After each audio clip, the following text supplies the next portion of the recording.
service.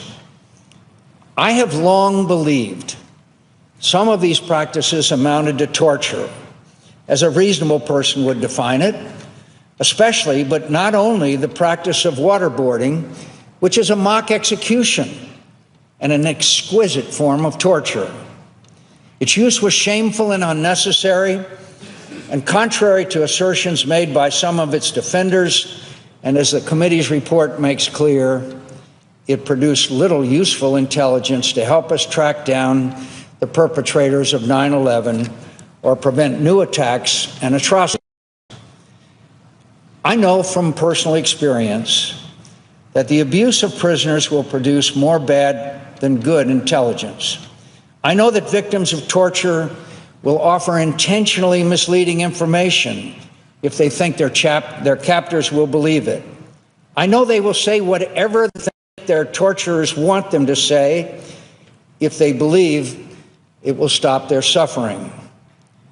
Most of all, I know the use of torture compromises that which most distinguishes us from our enemies: our belief that all people, even captured enemies, possess basic human rights which are protected by international conventions the United States not only joined, but for the most part authored.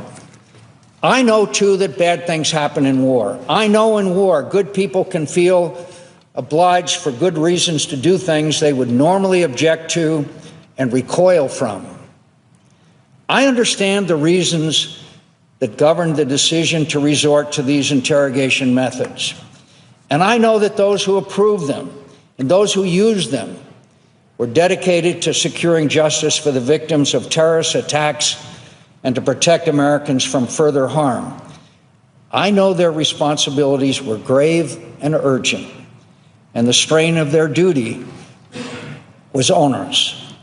I respect their dedication and appreciate their dilemma, but I dispute wholeheartedly that it was right for them to use these methods, which this report makes clear were neither in the best interest of justice, nor our security, nor the ideals we have sacrificed so much blood and treasure to defend.